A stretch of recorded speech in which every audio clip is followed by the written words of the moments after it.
Welcome to the Living Ageless and Bold podcast. Each episode, I bring you amazing women who inspire, educate, and share their experiences and journeys along the way. So grab a glass of wine or a cup of coffee, find a cozy spot, and let's relax and have some fun hearing what can be accomplished after 55. Hi, everybody. Welcome to this week's episode of Living Ageless and Bold. My guest today is Rita Lussier. She is an award-winning journalist. She had a column in the Providence Journal for 12 years, sharing everyday experiences and encounters. I can't wait to talk about that. Her work has been featured on NPR and the Boston Globe and the New York Daily. She's been featured in a lot of places. And she just released her debut book, which is her memoir, And Now Back to Me, which is a heartfelt journey into marriage, kids, career, empty nest, aging parents, everything that we are all going through. So we're going to have a great conversation. Welcome, Rita. Thank you. Thank you. What a nice introduction. I appreciate that. We're going to dive into your book, but I want to go back a little bit because when I heard about your column, what you wrote about, and I can see why you had a column for 12 years, tell us a little bit about that, because you have just some unbelievable stories that you shared in there. Yeah, it was a wonderful gift in my life to write that. It was just the license to go out with your curiosity and find interesting stories and interesting people that you wanted to focus on. And I just really found a lot of joy in sharing our humanity. I think we really can relate to lots of different people. I mean, I shared stories from my own life. I interviewed, homeless people, veterans, cancer patients, just a wide variety of people. I interviewed Dave Brubeck and Sally Ride, Walter Cronkite. So, but the thing is, with every column that I wrote about somebody, there's a shared humanity and people could relate. And that was what I learned by all the responses I got and the people that called and wrote, and many times wrote to me about their stories. And that's how I got another idea for the next column, but it was really fun. Wow. What were some of your favorites? Tell us stories that, really tugged at your heartstrings. Well, there was this one thing that really got me.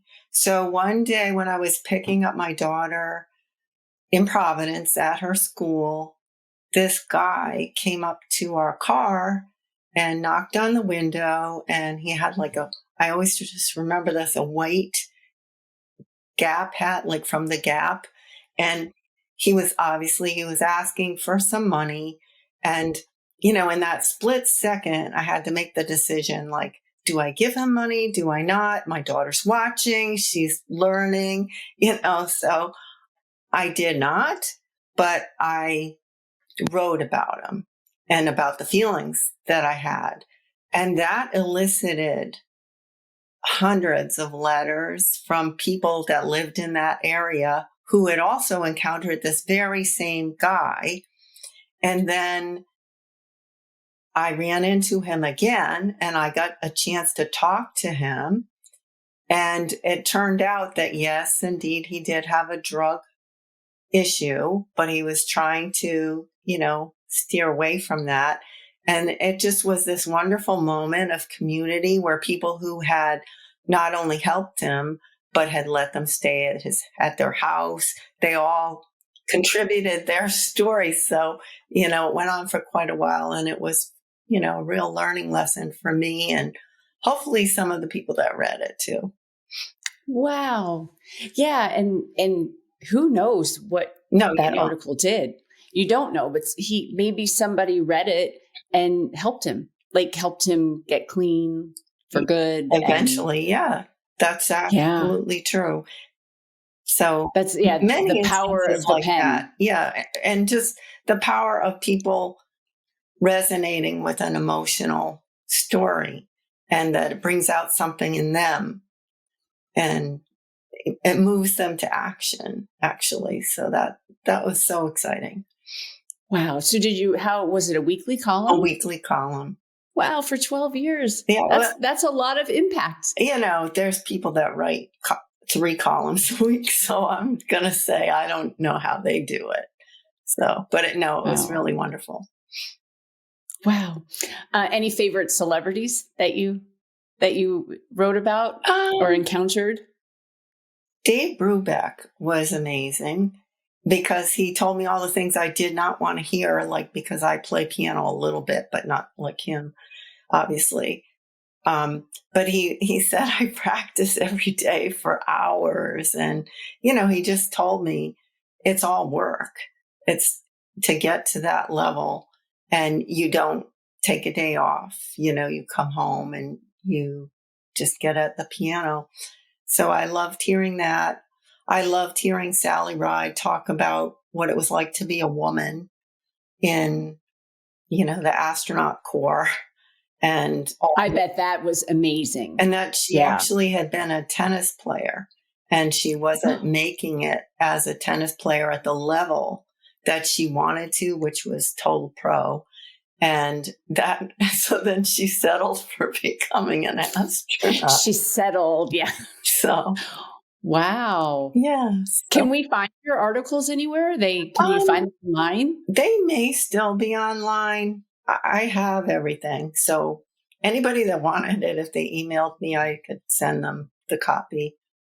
Wow. Yeah, that would be a great one to read. Okay, so you were a working mom, as many of us are and have been. How many kids do you have? 2. A son and how old are they? Okay, that's me too. You have 2 too? Do you? I have a son and a daughter also. Oh, okay. Mm-hmm. So my youngest is now in her 20s, and my oldest is in his 30s. Okay. So they left. So your book and the title, and now back to me is perfect. Oh, thank you. Because so many people who, listen and watch, that's where we're at. And you wrote this memoir about it. So I want to talk about, because, we're moms and we're working moms, but we're moms. And I remember I had a girlfriend who was the CEO of the company. Her husband worked for her. And she was big time. But when the kids got sick at school, they want mom to come pick them up. They want mom to, It doesn't matter if mom's the CEO, it's mom. That's absolutely true. Yeah. And, we're all at this age going through empty nest and our aging parents. And so what inspired you to write the book? Was it something happened, or just when the kids left and it was like, now what do I do? When my daughter left for college and I came back into the house for the first time, and I wasn't really consciously thinking about anything, but I think it was like the muscle memory of all the activity that had been there. And it was so quiet and her room's all nice and tidy. And it just kind of like hit me over the head. And then that just sort of ushered in this period of like, what am I doing? What is this all about? And P.S., my column kind of stopped at the same time as that. So I was really spending a lot of time soul searching, like, who am I? What am I going to do now? What's the next step? And fortunately for me, one of the ways that I process thoughts and feelings is through writing. So I started writing a lot, just every day, pretty much anything. And eventually I started to realize I had all these nice little stories that were much like my column. And then I started to realize, hey, I think I might have a book here. And so that started me on the journey, but it really came out of the absence of everything else in my life and processing that. And then all the things that came in, as you were saying, the aging parents, the marriage piece, which was a surprise to me, but it shouldn't have been, which is like, I hadn't really spent any time alone with my husband, Well, I have to give my husband and I credit for this, because we really made an effort, with our kids, especially as teenagers, to date and do things, because I had seen friends with older kids And especially my girlfriends who didn't work at all, who like their lives were their children, which is fine. I always say this is a no judging zone. Whatever you want to do in your life is your decision. But what I saw with them that I didn't want to happen was the kids were gone and they had nothing. They had spent so much time just taking care of their kids. And, then they're looking at their husbands like, oh, do I still even like you? And you said that you come home, and for those of you who aren't there yet, when that last one goes, and you're right, and you look at their room, especially a daughter who I'm assuming your daughter was like my daughter. I mean, clothes everywhere. It's like, how can you live like this? Yeah. Do your laundry, clean up. And then it's all cleaned up. And I know my husband and I looked at each other like, no, come home. Yes. But it's so important to keep that going when you have kids, because if you don't, that's where a lot of marriages do fall apart after the kids are gone, because they have nothing in common anymore. Yeah. And we did do the date thing. We tried to go once a week to do something all the while we had the kids, but it's not the same really when it's just this ongoing, like, what do we do now? And what do you want for dinner? I don't know. What do you want? We do. Yeah. Where do you want to go? But I have found once we figured it out, because our daughter, our youngest, just turned 25. Okay. So she's done with college and she's been out. But it's kind of fun. Yeah. Yeah. I mean, because you should be hopefully in a place where you have a little bit of money and you can do things, not like when you were dating before, when you were broke. Like we paid for our wedding and didn't go out for a year. Like we would splurge on pizza once a week. That was it. So we could save money. So now you can do things. Oh, you want to go on a trip? Okay. Like, let's just do stuff. And that's really fun. Yeah, it is. The freedom is just a joy in that regard. Yes, I agree with that. But let's talk about you personally. So your daughter goes, and it's gut wrenching, people. It's gut wrenching when the last one leaves and they're not coming back. But so how did you handle, obviously you did the writing and, with your husband, like how did you get over the obstacles of these steps? Well, there was a lot of things I will just add on that came into play. So for instance, the very first month that my daughter left, my husband and I went to a wedding. And when we were getting into the car at the end of the night, my sister knocked on the window and I rolled my window down and she said, "Hey, Reets, we got to talk about scheduling you over at our parents' house a couple days a week so that you can help." And I said, okay, well, I'll get back to you on that. But it just hit me like this resistance, like I just sort of got my schedule cleared and now you're going to fill it up. But that was a reality. And I did spend a lot of time with my parents and I'm glad I did. But for most of us, they call it, the sandwich generation. The sandwich generation. But it is a fact that, you take on one responsibility or you are relieved a little bit of one responsibility and the other one is right there. So that was one impact that I should have been expecting it. But but you don't think about it. No.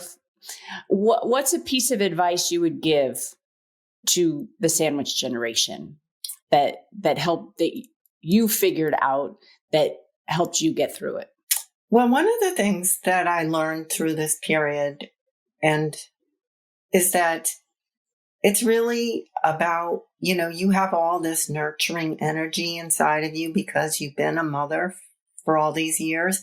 Well, take just a little smidgen of that and put it back on yourself and be patient with yourself and find little things that you can do to treat yourself. I wrote about it and now back to me about one time I just got it in my head. I was going to drive 30 miles to my hair salon just to get a blow dry, which is like extravagant. And I was trying to talk myself out of it. And I was just, no, you're going to do it. It's really nice. You're going to enjoy it. So, but little things like that. It's important. And so people who follow me know this. I've started TikTok. Like I have this whole TikTok over 50. There's a big over Really? 50. How? Yes. But it's that empowerment piece of, and I do these posts and I did it today. It's like, what are you doing for you? We've spent our whole lives doing things for other people. And even if you are in the midst of the sandwich generation, maybe you're still paying college tuition and, you're still emotionally taking care of your kids, and then you've got your parents. But just like you said, okay, go 30 minutes for a blow dry. Like, what is going to give you some joy today? And that's okay. It's okay to have a little bit of you time. Yeah. It makes up for a lot of you time that was not existent when your kids were younger. So tell us more about the book. Like, what do you dive deep into? Like with let's go back to the kids. So the kids go and the empty nesting.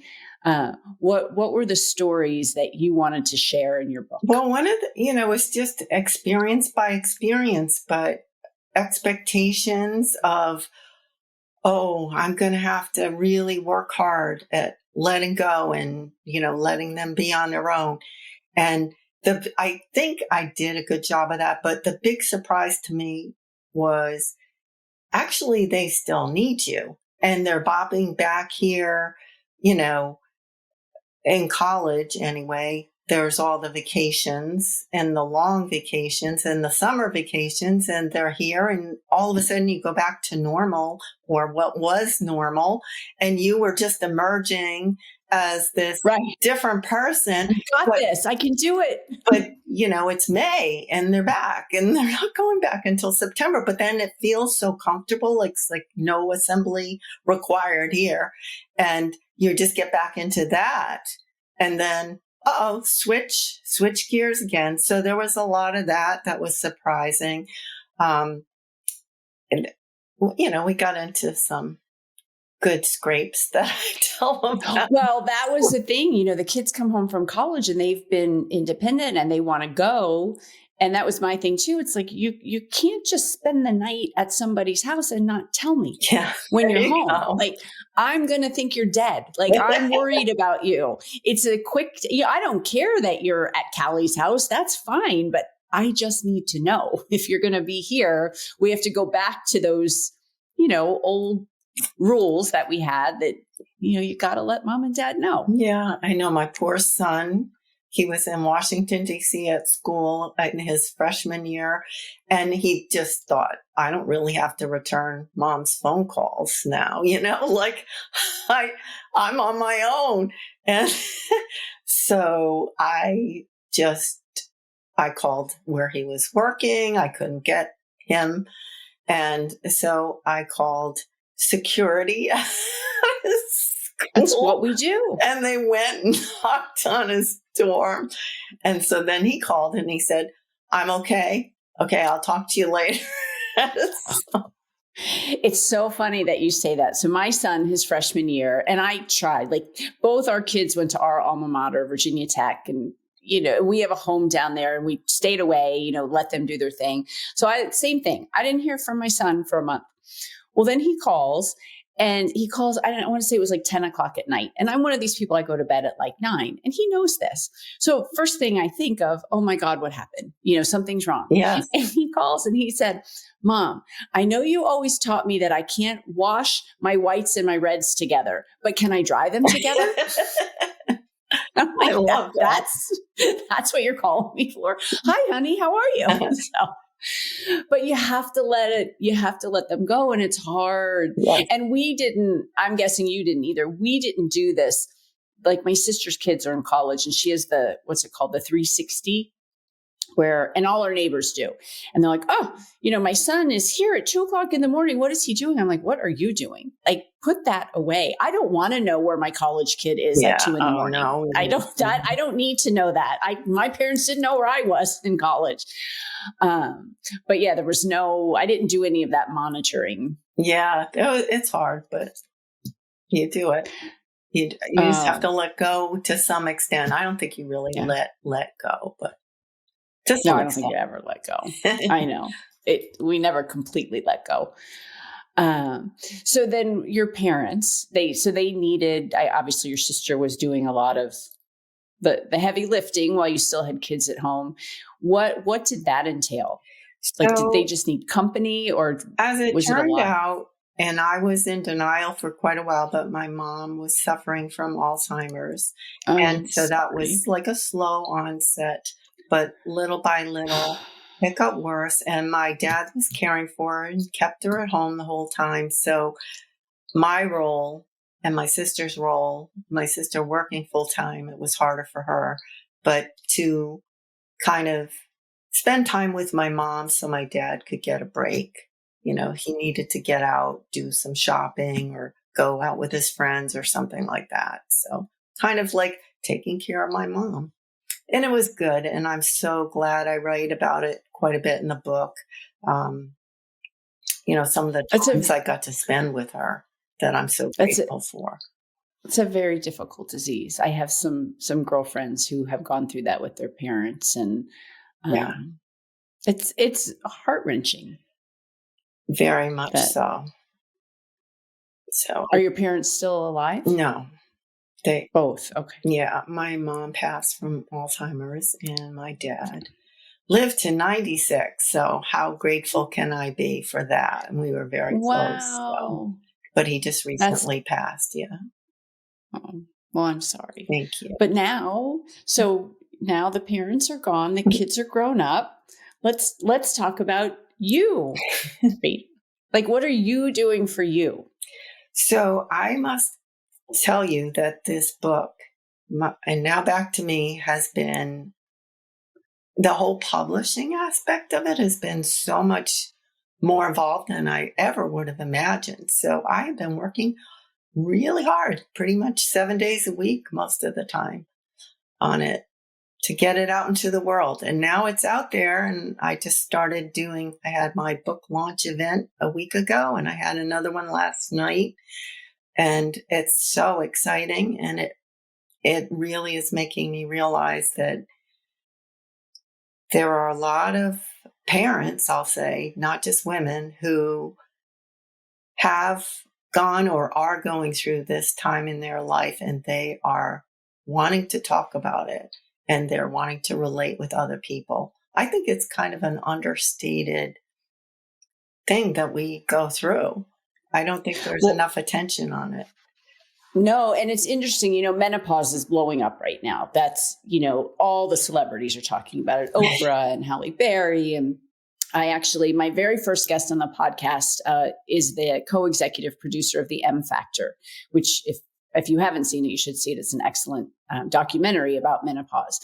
And I agree with you completely. I think this is one of those things that gets kind of brushed under the rug, the sandwich generation, the empty nest, and you just are supposed to deal with it. And there's a lot that goes into it, your personal psyche when your kids go away. And like you said, then you've got this new relationship with your spouse and taking care of older parents. And we should be talking about it and let people know you're not alone. Yes, There's a lot of people going through it. absolutely.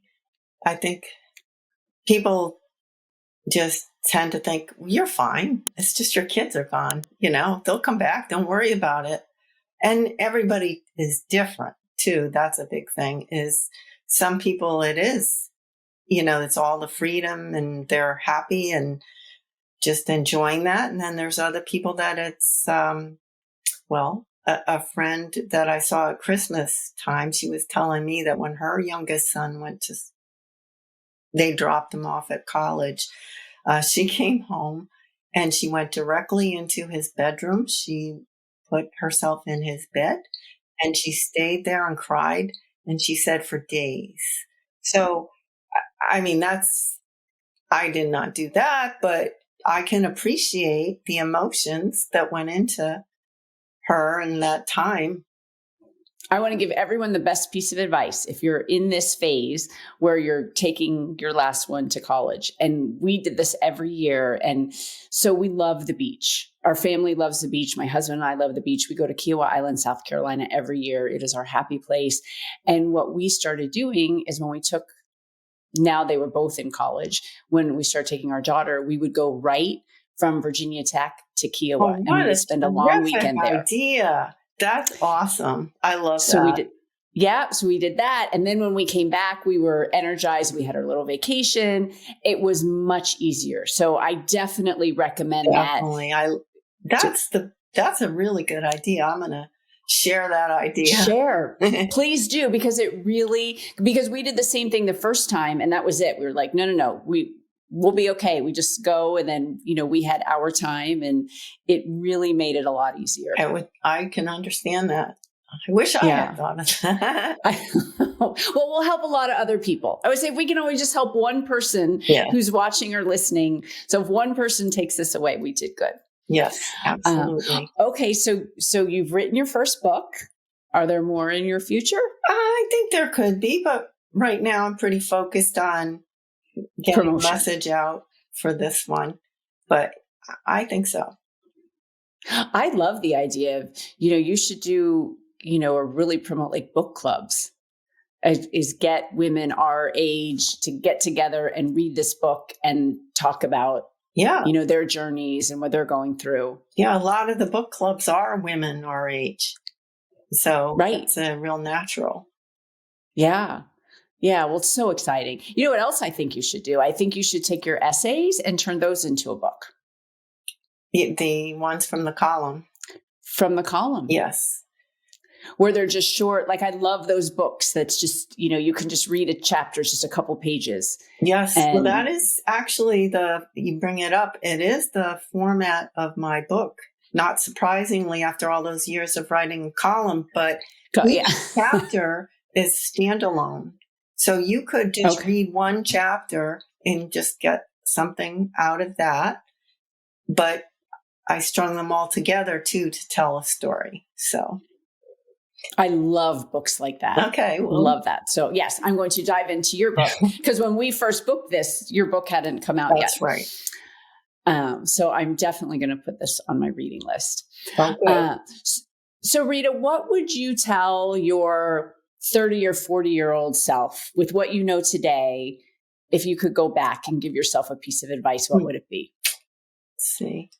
I would say, hey, Rita, why don't you just relax and enjoy your crazy dog, your 2 kids, your busy, busy life, and don't worry so much about what's coming next, because when you get to that empty nest, you'll figure that out too.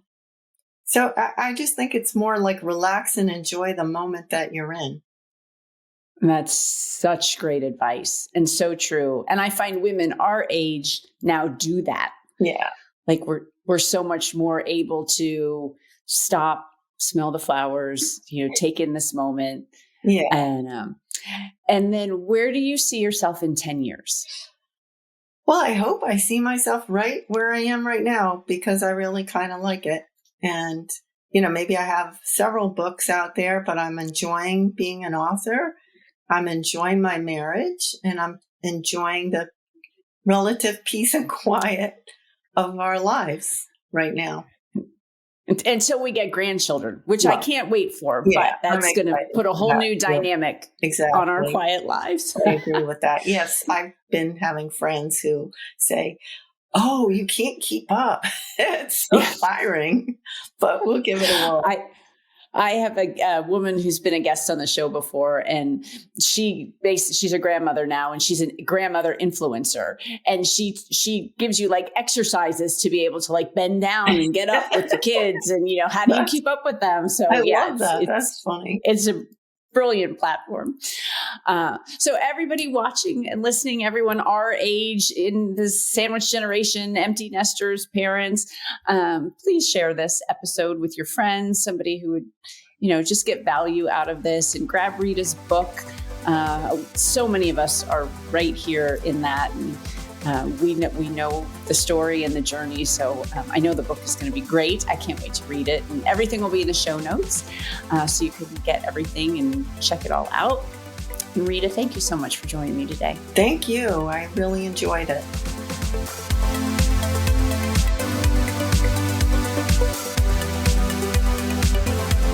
Thank you for listening or for watching this episode of Living Ageless and Bold. If you haven't already, please make sure you hit subscribe. And if you like the episode, I hope that you will give us a great review. You can also head over to livingagelessandbold.com and sign up for information, inspiration, and exclusive opportunities for us, women over 55.